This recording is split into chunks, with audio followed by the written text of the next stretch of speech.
الحمد لله وكفى والصلاة والسلام على من لا نبي بعده. أعوذ بالله من الشيطان الرجيم. بسم الله الرحمن الرحيم. طه ما أنزلنا عليك القرآن لتشقى إلا تذكرة لمن يخشى تنزيلا ممن خلق الأرض والسماوات العلى الرحمن على العرش استوى له ما في السماوات وما في الأرض وما بينهما وما تحت الثرى وإن تجهر بالقول فإنه يعلم السر وأخفى الله لا إله إلا هو له الأسماء الحسنى. صدق الله مولانا العظيم وصدق رسول النبي الكريم ونحن على ذلك لمن الشاهدين والشاكرين والحمد لله رب العالمين. سورہ طٰہٰ 16واں سپارہ. سورہ مریم کی تکمیل کے بعد سورہ طٰہٰ 16واں سپارہ ابتدائی 8 آیات، جس میں اللہ سبحانہ وتعالیٰ نے قرآن حکیم ڈرنے والوں کے لیے، اللہ سے خوف کھانے والوں کے لیے راحت اور سکون کے واسطے عطا فرمایا، اور ساتھ ساتھ سورہ طٰہٰ کی ابتدائی آیات میں اللہ پاک نے اپنی طاقت، قدرت، قوت کا اظہار فرمایا. مختلف صورتوں میں، مختلف مضامین میں، مختلف سپاروں میں اللہ سبحانہ وتعالیٰ نے اپنی طاقت اور قدرت کو بار بار بیان. زمین ہماری، آسمان ہمارا، زمین کے ہم مالک، زمین میں ہماری حکومت، آسمانوں میں ہماری قدرت، نظام ہمارا، طاقت ہماری. یہ مضامین قرآن حکیم میں اس قدر کثرت کے ساتھ ہیں کہ ہزاروں آیات پر مبنی کچھ اسی طرح کے مضامین ہیں، جس میں اللہ نے اپنی طاقت بتائی، قدرت بتائی.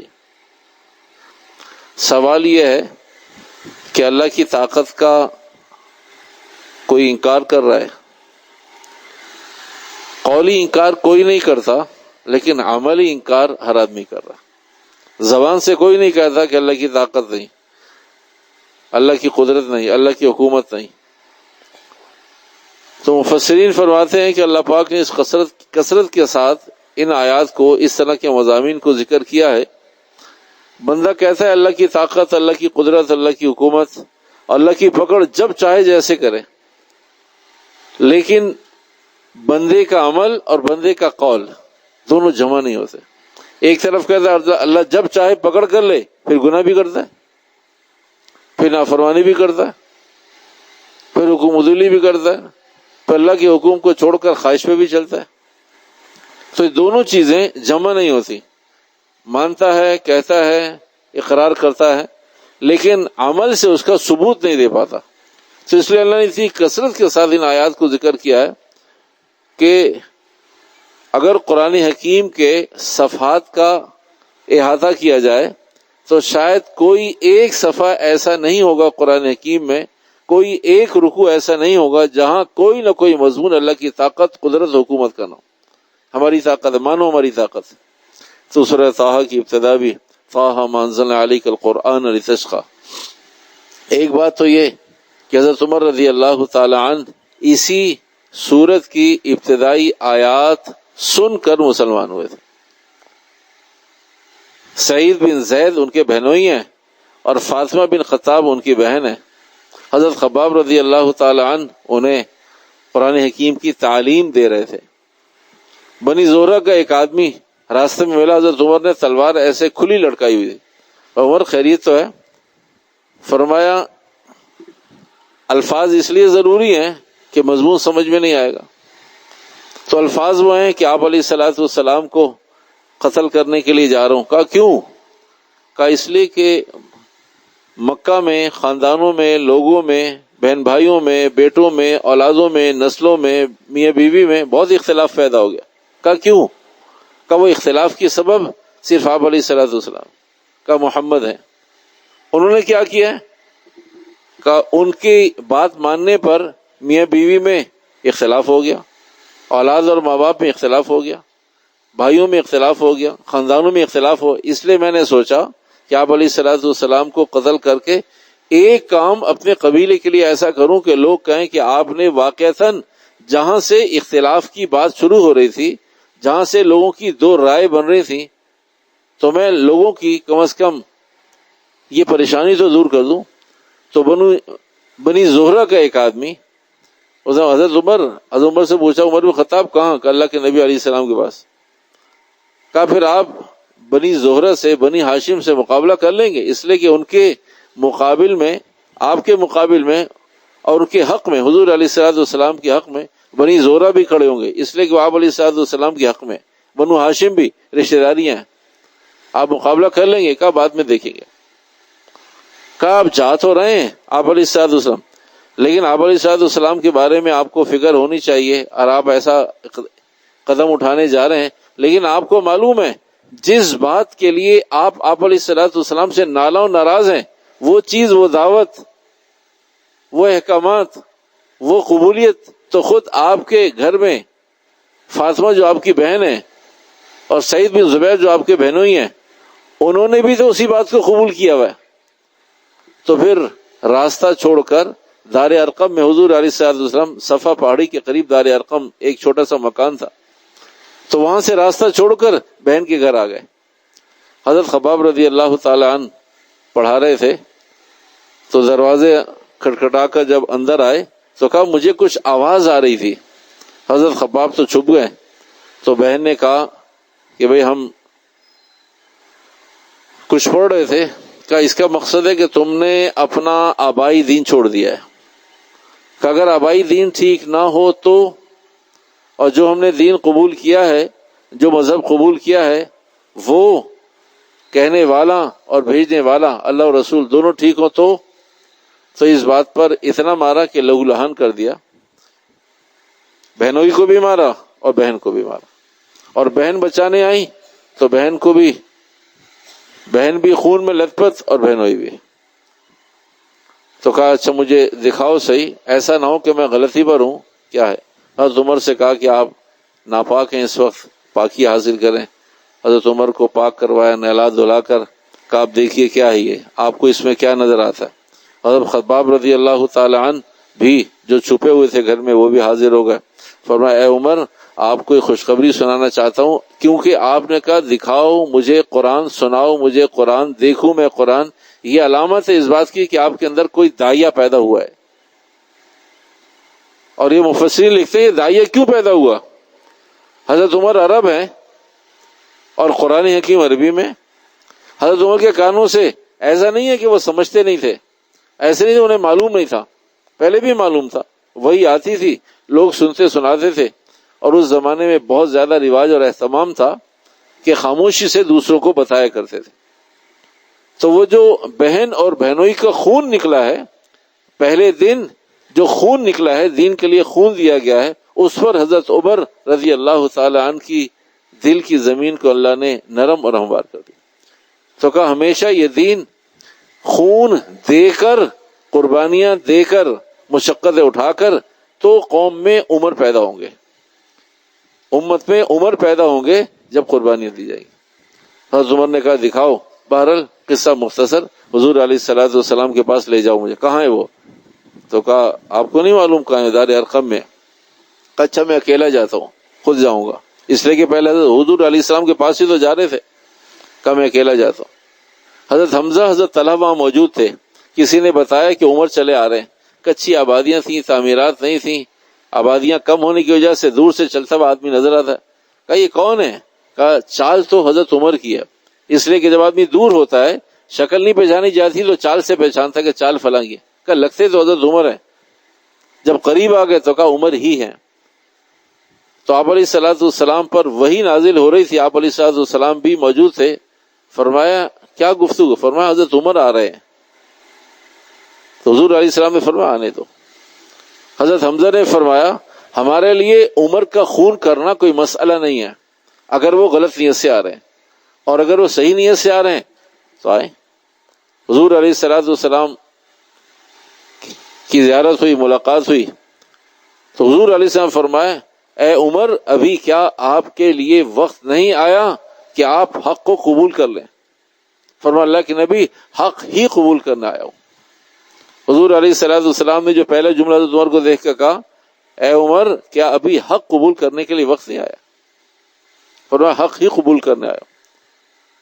یہ بات حضرت خباب نے بھی بتا دی تھی، اور حضور علیہ الصلوۃ والسلام نے بھی دعا کی تھی کہ اللہ عمر بن خطاب کو یا ابو جہل دونوں میں سے کسی ایک کو جو تجھے پسند ہو اسے ہدایت دے دے، اس کو دین کے لیے قبول فرما لے۔ حضرت عمر رضی اللہ تعالیٰ کے حق میں دعا قبول ہو گئی۔ تو سورہ طٰہٰ انشاءاللہ آگے مضامین بھی آ جائیں گے، تو بہت حساس مضامین ہیں۔ تو یہ حضرت عمر رضی اللہ تعالیٰ عنہ سورہ طٰہٰ سننے کے بعد ہی مسلمان ہوئے۔ ایک قرآن حکیم، دوسرا مجاہدہ، پھر بتانے والے مخلص لوگ، اور پھر آپ علیہ الصلوۃ والسلام کے پاس حاضری، یہ ساری چیزیں، سارے فضائل، ساری قربانیاں جمع ہو گئی تھی تو عمر پیدا ہو گئے۔ حضرت عمر جو آپ علیہ الصلوۃ والسلام کی بات سننے ماننے کو تیار نہ تھے، تو قربانیوں کے بعد تبدیلیاں آیا کرتی ہیں۔ یہاں سورہ طٰہٰ میں حضرت عمر کے اس واقعے میں اور بہت سارے اصول اور ضابطے ہیں، اور بہت سارے اصول اور ضابطے ہیں۔ ایک ضابطہ اور اصول یہ ہے کہ قیامت تک کبھی بھی تبدیلی نہیں آئے گی جب تک تبدیلی کے بقدر قربانی نہ ہو جائے۔ قیامت تک نہ ذات میں، کسی ایک آدمی میں، نہ معاشرے میں، نہ سوسائٹی میں، نہ خاندان میں، نہ قبیلے میں، نہ ملک، نہ شہر میں، نہ ٹاؤن میں، تبدیلی کے لیے جتنی تبدیلی چاہتے ہیں اتنی قربانی چاہیے۔ اس لیے کہ تبدیلی کو قربانی اور تبدیلی ٹکراتی ہے تو قربانی غالب آ جاتی ہے، تبدیلی ہو جاتی۔ قربانی غالب نہیں آتی تو تبدیلی نہیں آتی۔ میں اور آپ بھی جتنے گناہوں کو چھوڑ کر اپنی زندگیاں بدل سکتے ہیں، اتنے گناہ نہیں چھوڑ پاتے، اتنی نیکیاں نہیں کر پاتے، اتنی اللہ کی فرمانبرداری نہیں کر پاتے۔ تو اس لیے تبدیلی غالب آ جاتی ہے، تبدیلی غالب آ جاتی ہے، وہ پہلے والی تبدیلی جس پر ہم ہیں۔ اور اگر گناہ چھوڑ دیں تو پھر تبدیلی مغلوب ہو جائے گی، نئی تبدیلی آ جائے گی۔ اور عمر رضی اللہ تعالیٰ عنہ کے اس قصے نے اور بہت ساری باتیں، ایک اصول کے طور پر یہ بات بھی سمجھ میں آ گئی۔ طٰہٰ ما انزلنا علیک القرآن لتشقی، لفظ طٰہٰ حروف مقطعات میں سے، یہ راز کی بات ہے اللہ اور نبی کے درمیان۔ تو اللہ پاک قیامت کے دن اپنے نبی کو بھی اور امت کو بھی، انسانوں کو بتا دیں گے۔ لیکن ابھی دنیا میں قرآن حکیم کے حوالے سے صورتوں کے ابتدا میں حروف مقطعات جہاں جہاں بھی ہیں، اللہ نے کسی کو نہیں بتایا، اور قیامت تک کسی کو نہیں معلوم۔ اللہ نے ایک راز رکھا ہے اپنے نبی سے، آپ علیہ السلام کو بتا دیا، اور آپ علیہ السلام نے امت کو نہیں بتایا۔ کبھی اللہ نے منع کیا، اب ہم اللہ، جسے اللہ نے منہ میں رکھا میں بھی منہ میں رکھوں۔ اللہ نے فرمایا بتا دے، میں نے بتا دیا۔ اللہ نے فرمایا مت بتایا، نہیں بتایا۔ اللہ نے فرمایا خاموش ہے، میں خاموش رہا۔ تو سورت ہے سورہ طٰہٰ، اسی اعتبار سے نام بھی۔ تو جب کسی کا نام رکھیں گے تو پھر طٰہٰ نہیں کہتے، پھر طٰہٰ کہتے ہیں۔ جب کسی کا نام رکھیں گے قرآن حکیم سے، بھئی کسی سورت کی ابتدا میں طٰہٰ ہے تو پھر طٰہٰ کہتے ہیں۔ پھر تا اور طٰ میں فرق ہو جاتا ہے، اور جب قرآن حکیم کی تلاوت کریں گے تو پھر طٰہٰ نہیں کہیں گے، پھر طٰہٰ کہیں گے۔ تو طٰ علیحدہ ہے، تا علیحدہ ہے۔ تا ہے الف اور با اور تا، اور طٰ یا طٰ اور ظا، یہ عربی کے پروننسیشن ہے، تلفظ ہیں۔ عربی کا تقاضا یہ ہے کبھی تلفظ صحیح ہو، تو یہ جب قرآن حکیم کی تلاوت کریں گے تو پھر طٰہٰ ما انزلنا علیک القرآن لتشقی پڑھیں گے، اور جب اردو میں کسی کا نام ہوگا کسی بچے کا تو پھر طٰہٰ نہیں ہوگا، طٰہٰ ہوگا۔ طٰہٰ ما انزلنا علیک القرآن لتشقی، ہم نے قرآن حکیم مشقت میں ڈالنے کے لیے نہیں بھیجا ہے، الا تذکرۃ لمن یخشی، ہم نے ڈرنے والوں کے لیے قرآن حکیم اتارا ہے کہ وہ قرآن حکیم سے احکامات، قرآن حکیم سے رہنمائی لے کر ان کے اندر خشیت پیدا ہو۔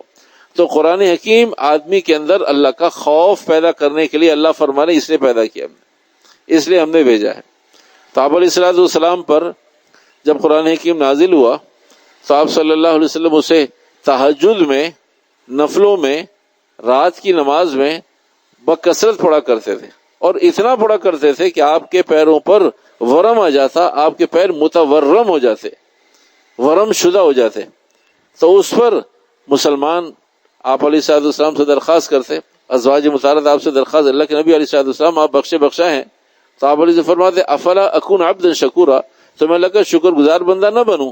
تو مسلمان کہا کرتے تھے کہ آپ تھوڑی سی قربانی کم کر دیں، اور آپ فرمایا کرتے تھے میں اللہ کا شکر ادا کرتا ہوں، مجھے اچھا لگتا ہے اور میں اپنے اللہ کو خوش کر سکتا ہوں، اور میں رات کے اندھیرے میں اللہ سے راز و نیاز کرتا ہوں تو قرآن حکیم پڑھتا ہوں نمازوں میں، نفلوں میں، تہجد میں، تو یہ مجھے منع نہ کرو۔ تو یہ تو مسلمانوں کی رائے تھی۔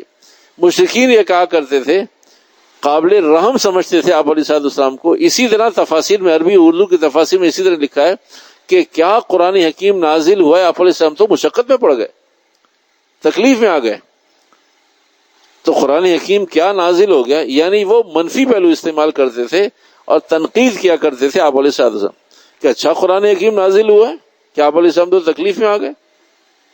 تو اللہ نے آپ علیہ السلام کی راحت کے لیے الا تذکرۃ لمن یخشی طٰہٰ ما انزلنا علیک القرآن لتشقیٰ، یہ ہم نے مشقت کے لیے نہیں، یہ تو آسانی کے لیے، اس لیے کہ مشقت تو اسے نظر آتی ہے کہ جو قرآن حکیم کو نہیں جانتا، نہیں پڑھتا، نہیں سمجھتا، لیکن جو قرآن حکیم پڑھتا ہے اور مشقت اٹھاتا ہے اس کے لیے مشقت نہیں، اس کے لیے تو راحت اور لذت ہے۔ اور حقیقت بھی ایسی ہے کہ آپ علیہ السلام فرماتے ہیں مجھے راحت اور لذت ملتی ہے جب میں قرآن حکیم پڑھتا ہوں۔ مشرکین یہ جانتے ہوئے کہ آپ صلی اللہ علیہ وسلم کے پیر سوج گئے تو اس کا مقصد آپ صلی اللہ علیہ وسلم تکلیف میں آ گئے ہیں قرآن حکیم کے ذریعے، تو کیا قرآن حکیم تکلیف پہنچانے کے لیے؟ تو اللہ نے فرمایا نہیں، تکلیف پہنچانے کے لیے نہیں، تکلیف سے نکالنے کے لیے۔ الا تذکرۃ لمن یخشی، یہ تو ڈرنے والوں کے لیے نصیحت کی چیز ہے۔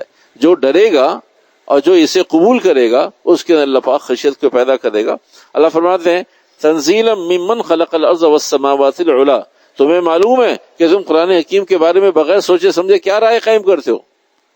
جب تمہیں قرآن حکیم پڑھنا نہیں آتا، تم مسلمان نہیں، تم پڑھتے نہیں، قرآن حکیم سے مناسبت نہیں، قرآن حکیم کو قبول کرتے نہیں، مانتے نہیں، پھر تم رائے کیوں قائم کرتے ہو کہ تکلیف کی چیز ہے، راحت کی چیز؟ تمہیں معلوم ہے کس نے اتارا یہ قرآن حکیم؟ تنزیلا ممن خلق الارض والسماوات العلی، یہ اس رب کا کلام ہے جس نے زمین و آسمان کو پیدا کیا، اور بلند و بالا آسمان کو پیدا کر کے بھی وہ تھکتا نہیں ہے۔ لا تأخذہ سنۃ ولا نوم، وہ تھکتا نہیں ہے۔ وہ اللہ بلند و بالا آسمانوں کو پیدا کرنے کے بعد، زمین کو پیدا کرنے کے بعد، یہ اس رب کی طرف سے بھیجا ہوا قرآن ہے، بھیجا ہوا کلام ہے۔ اسے جو پڑھے گا اسے سمجھ میں آئے گا کہ راحت کی چیز ہے، جو نہیں پڑھے گا وہ ہمیشہ مبتلا شکایت میں رہے گا۔ الرحمن علی العرش استوی، وہ رحیم اور کریم ذات ہے جو عرش پر مستوی ہے، اس کی حالت، اس کی کیفیت، اس کی قدرت، اس کی طاقت، وہ عرش پر مستوی ہے۔ لہ ما فی السماوات وما فی الارض وما بینہما وما تحت الثری، اسی کے لیے ہے زمین اور جو کچھ زمین میں ہے، اسی کے لیے آسمان اور جو کچھ آسمان میں، وما بینہما، جو زمین و آسمان کے درمیان وہ بھی اسی کا، وما تحت الثری، اور جو کچھ زمین کے اندر ہے وہ بھی اسی کا۔ اس آیت مبارکہ کو ہم نے بہت دفعہ سنا، لیکن کسی تمثیل سے شاید بات سمجھ میں آ جائے۔ اللہ فرماتے ہیں یہ پوری زمین یہ میری ہے، زمین کے اوپر ساری چیزیں میری ہے، زمین کے اندر ساری چیزیں میری، آسمان میرا ہے، آسمان کے نیچے فضا میں میری ہے، فضا کے اوپر میں زمین، زمین کے اندر تحت الثری تک، اسفل السافل، سب کچھ میرا ہے۔ تو بظاہر ان آیات کو ہم نے اتنی دفعہ سنا تو ہمیں شاید کوئی ہمارے خون میں کوئی حرکت پیدا نہیں ہوتی کہ اللہ پاک کیا فرما رہے۔ تو اس مضمون کو پڑھتے ہوئے ایک بات یاد آئی جب اس کا مطالعہ کر رہے تھے۔ ہم سب کو معلوم ہے کہ مکہ مکرمہ میں زمزم ٹاور ہے، اور تو زمزم ٹاور وہ بہت قریب کے جو صف اول کے جو بھی ہوٹلز ہیں وہ بہت مہنگے ہیں، اور حج کے دنوں میں تو وہ اتنے مہنگے ہوتے ہیں کہ اس میں سعودی گورنمنٹ کے قانون کے مطابق کوئی پاکستانی رہ نہیں سکتا۔ سعودی گورنمنٹ قانون کے مطابق کہا بھی حج سے پہلے رہنے، ایام حج میں کوئی ہرا پاسپورٹ والا آدمی نہیں ہو گیا۔ کہا میں پے کروں گا، کہا پے کر سکتے ہیں، تب بھی آپ اس قابل نہیں کہ یہاں رہیں۔ ایام حج کی بات کر رہا ہوں، حج سے پہلے وہ تو سرکاری حج والے بھی رہتے ہیں، انہیں بھی خوش کرتے ہیں 20 دن پہلے، 15 دن پہلے، اور حج کے 8 دن کے بعد، 10 دن کے بعد۔ تو ایام حج جو 3 اور 4 دن ایام حج ہیں اس میں پاکستانی نہیں رہتے۔ وہ اتنا مہنگا ہوتا ہے، اور کہ کوئی پاکستانی دنیا بھر سے کوئی آیا وہ بھی میں پے کرنا چاہتا ہوں، تب بھی آسانی کے ساتھ اس کے لیے ممکن نہیں ہے، الا یہ کہ کوئی ایسا راستہ نکال لے، کوئی ایسا ہو، واللہ عالم۔ تو جب وہ بلڈنگ بنی تھی اس وقت انہوں نے آفر کی تھی اگر کوئی آدمی خریدنا چاہتا ہے تو خرید لیں. تو جس زمانے میں 20 سال 25 سال 30 سال پہلے زمزم ٹاور مکہ ٹاور بنا تھا تو اس زمانے میں انہیں آفر کی بغیر خریدنا چاہتا ہے. اس وقت دنیا کے لوگوں نے تو خریدا ہوگا جو کچھ. پاکستان میں جو ارب پتی لوگ تھے صرف انہوں نے 1 یا 2 کمروں کی ہمت کی، کہا اس سے زیادہ کی قیمت دے نہیں سکتے. آج بھی وہ ہے تو انہی کی ملک، لیکن پاکستانیوں نے کبھی ساری زندگی کے لیے ہم نے وہ 1 کمرہ بک کروا لی. تو بہت بڑے بڑے لوگ کوئی 1 کمرہ کوئی 2 کمرے اس سے زیادہ نہیں، کہا ہمارے بس کا نہیں. تو وہ اس وقت اربوں میں تھا. کبھی ساری زندگی کے لیے کہا یہ آپ کے نام کا بک ہو گیا. تو اگر کوئی آدمی اب جانے والا تو بھئی 12 مہینے کے لیے بک ہے، وہ ساری زندگی کے لیے بک ہے کہ بھئی اگر آپ جانا چاہیں تو بھئی آپ ہمارے VIP مہمان ہیں تو آپ 2-3-4 دن وہاں ٹھہر سکتے ہیں. اس لیے کہ کہا اور بھی کوئی، کہا لا حول، کہا 1 ہی کمرہ ہمارے حلق میں اٹکا ہوا ہے، اسی کو مینٹین رکھنا مصیبت بنے گا. اور اگر کوئی آدمی کہے کہ جی دائیں بائیں کے 2 کمرے بھی میرے ہیں، کہ بھئی آپ کیا کھاتے ہیں، کیا پیتے ہیں، کہاں رہتے ہیں، کیا چیز ہیں، آپ صدر ہیں، وزیر اعظم ہیں. اور اگر کوئی آدمی کہے کہ پورا فلور میرا ہے، جس فلور پہ آپ کھڑے ہیں یہ پورا میرا ہے، کا یقین نہیں یار. اور اگر کوئی آدمی کہے کہ بھئی 26 27 28 40 منزلہ میں اوپر والا بھی فلور نیچے والا بھی فلور میرا ہے، تو آدمی قسم کھائے گا آپ جھوٹ بول رہے ہیں، ایسا نہیں ہوتا. تو وہاں 1 کمرہ اور 2 کمرے پھر آدمی کو سمجھ میں آتا ہے کہ واقعتاً کوئی حیثیت، کوئی چیز، کوئی قیمت اور کوئی طاقت. اللہ فرماتے ہیں سب کچھ میرا ہے. زمین میری، آسمان میرا، زمین کے اندر میرا، زمین کے باہر میرا، زمین کے اوپر میرا، آسمانوں کے نیچے میرا، آسمانوں کے اوپر میرا. یہاں تک کہ قیامت تک ساری قومیں کھودتی رہیں، تلاش کرتی رہیں، ڈھونڈتی رہیں اور نئے تجربے کرتے رہیں. قیامت کے دن بھی ہزاروں لاکھوں چیزیں ایسی ہوں گی تمہیں نہیں معلوم، وہ سب میرا ہے. تو اس آیت کے اندر اتنی جان ہے کہ اگر آدمی صرف اس ایک آیت کو پڑھتا رہے تو پڑھتا رہے اور اس کا خون بڑھتا رہے کہ میں کس رب کا ماننے والا ہوں جس رب کی طاقت ایسی ہے. پوری زمین اس کی ہے. ساری زندگی لگ جاتی ہے، ساری زندگیاں لگ جاتی ہیں لوگوں کی کہ بھئی میں نے بڑی مشکل سے 500 گز کا مکان بنایا، اور آدمی بڑا سینہ ٹھوک کے کہتا ہے کہ جی فلاں جگہ پر الحمدللہ میرا 1000 گز کا مکان ہے، 500 گز کا مکان. اب وہ پوری کائنات میں، پوری زمین میں 500 گز کا کیا فیصد بنے گا؟ وہ تو شاید کمپیوٹر بھی فیل ہو جائے، کوئی فیصد ہی نہیں بنے گا. پوائنٹ کے بعد کوئی فیصد ہی نہیں بنے گا کہ بھئی ایک ساری زندگی لگا دی، سارے بچوں نے پیسے جمع کر لیے، ساری زندگی سونا اکٹھا کر لیا، تو 1000-2000 کا کوئی آدمی مکان، وہ بھی ساری قوم کے پاس نہیں ہے، وہ بھی چند فیصد لوگ ہیں جن کے پاس اتنی زمین اور ٹکڑا ہوا کرتا ہے.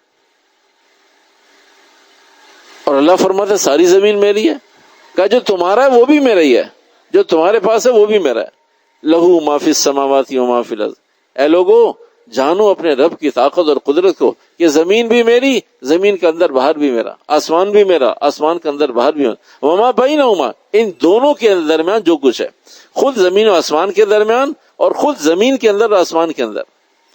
جب ہماری اردو زبان ہے، عربی کی عبارتیں ہیں، کچھ سمجھ میں آ جاتی ہیں، کچھ سمجھ میں نہیں آتی، کچھ وضاحتیں ہو جاتی ہیں، کچھ ابھی تو ساری وضاحت نہیں ہوتی، سارے معنی سمجھ میں نہیں آتے، ساری چیزیں سمجھ میں نہیں آتی، تو آدمی سمجھ رہا ہوتا ہے کہ اس ایک آیت کی جان کیا ہے. تو وہ عرب جو ہوں وہ عرب کیا سمجھتے ہوں گے جن کی اپنی مادری زبان، ہماری تو مادری زبان نہیں ہے. تو ہم اتنا پریشان ہوتے ہیں، سننے والے، پڑھنے والے اور مسلمان جب ترجمے سے پڑھتے ہیں، تفسیر سے پڑھتے ہیں کہ وہ کیا رب کی طاقت اور قوت اور قدرت ہے. اور اللہ نے اس طرح کی آیتوں کو سینکڑوں مرتبہ ذکر کر دیا. اے لوگو زمین یہ سب میری ہے. لہو ما فی السماوات و ما فی الارض وما بینہما وما تحت الثری. نیچے تک چلے جاؤ. کہاں تک جاؤ گے؟ نیچے تک چلے جاؤ. اگر آدمی بہت زیادہ ہو سمندر کے اول تو تہہ تک پہنچنا ممکن نہیں ہے. اگر تہہ میں پہنچ جائے نا پھر کھودنا شروع کرے، سمندر کی تہہ کو کھودنا شروع کرے. اللہ فرماتے ہیں کہاں تک جاؤ گے؟ جہاں تک چلے گئے وہ بھی میری ہے، جہاں تک نہیں گئے وہ بھی میری ہے. وما تحت الثری وان تجہر بالقول. اور جہاں تک میری طاقت، قوت، نظام ہے، سسٹم ہے میرا، اتنی ساری میں نے تمہیں اپنی حدود اربع اور اپنی طاقت اور قوت بتا دی کہ میری طاقت اور قدرت کہاں کہاں تک ہے. وان تجہر بالقول. اور اگر تم ذرا سا زور سے بولتے ہو تو بھی میں سنتا ہوں. فَإِنَّهُ يَعْلَمُ السِّرَّ وَأَخْفَى، اور اگر تم کوئی راز کی بات کرتے ہو، خاموشی سے بات کرتے ہو، تو میری قدرت اور طاقت ایسی ہے کہ اسے بھی میں سن رہا تھا. اس لیے اللہ لا الہ الا ہو، میرے سوا کوئی معبود نہیں، لہ الاسماء الحسنی، اگر تو میری قدرت، طاقت اور میرے خزانوں سے فائدہ اٹھانا چاہتے ہو تو میرے اچھے اچھے ناموں سے مجھے یاد کرو. میرے اچھے ناموں کے اندر ایسی تاثیر موجود ہے کہ تمہیں میری قدرت تک پہنچنے میں، سمجھنے میں کچھ آسانی ہو جائے گی. اللہ پاک عمل کی توفیق عطا فرمائے. الحمدللہ رب العالمین والعاقبۃ للمتقین والصلاۃ والسلام علی سید الانبیاء والمرسلین برحمتک یا ارحم الراحمین.